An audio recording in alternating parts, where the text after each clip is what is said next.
বাধ্য কৰালে আমাক কেন্দ্ৰীয় চৰকাৰে। কাৰণ আমি সদায় দাবী জনাই আহিছোঁ যে আমাক মাননি সলনি মজুৰি লাগে। আমি এই 50 বছৰ অতিক্ৰম কৰিলে আমাৰ ICDS আঁচনিয়ে, গতিকে এই 50 বছৰ অতিক্ৰম কৰাৰ পিছতো আমাক নিয়মীয়াকৰণ নকৰিলে। আৰু আমি যোৱাবাৰী 24 চনত আমি 21 দিনীয়া ইয়াত দিনদীয়া শিক্ষা চক্ৰত আমি বহিছিলোঁ আৰু তাৰ প্ৰতি সঁহাৰি জনাই অসম চৰকাৰে সামান্যতম হ'লেও অকণমান মাননি বৃদ্ধি কৰিলে। কিন্তু অন্য ৰাজ্যৰ দৰে আমাৰ ৰাজ্য চৰকাৰে কিন্তু আমাক এখন ঘৰ চলিব পৰাকৈ মাননি বৃদ্ধি নকৰিলে। গতিকে কেন্দ্ৰীয় চৰকাৰৰ বাজেটলৈ আমি খুব আশাৰে বাট চাই আছিলোঁ, কিন্তু কেন্দ্ৰীয় চৰকাৰৰ যিখন বাজেট আমি দেখিলোঁ তাত আমাৰ কাৰণে তাৰমানে কোনো ধৰণৰ আমি চলিব পৰা বাজেট আমাক নধৰিলে। গতিকে আমি দাবী জনাইছোঁ, আজি সমগ্ৰ ভাৰতবৰ্ষতে আজি দাবী জনাইছে যে আমি এই বাজেট আমি মানি লোৱা নাই আৰু আমি মানি ল'ব নোৱাৰোঁ। গতিকে কেন্দ্ৰীয় চৰকাৰক আমি পুনৰবাৰ অনুৰোধ জনাইছোঁ, আমাৰ অংগনবাড়ী কৰ্মী সহায়িকাসকলক চলিব পৰাকৈ মজুৰি দিয়ক।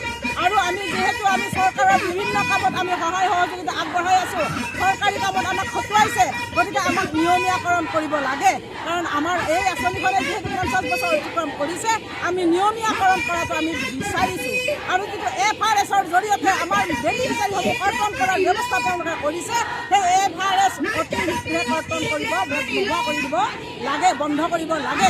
কাৰণ আমাৰ FRSৰ জৰিয়তে আমাৰ বহু বেনিফিচিয়াৰী তেওঁলোকে কমাই আহিছে আৰু এই বেনিফিচিয়াৰী কমোৱাৰ যিটো তেওঁলোকে পদক্ষেপ লৈছে, এই পদক্ষেপত কিন্তু আমি ক্ষুভিত হৈছোঁ আৰু আমি মানি ল'ব পৰা নাই। গতিকে আমি পুনৰ আকৌ আন্দোলনৰ পথ ল'বলগীয়া হ'ল, তেওঁলোকে আমাক বাধ্য কৰালে।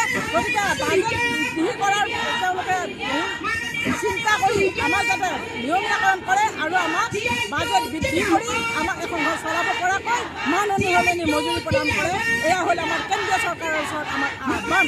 গতিকে পুনৰবাৰ বিবেচনা কৰক আৰু বাজেটত আমাৰ বাজেট বৃদ্ধি কৰক ICDS আঁচনিয়ে।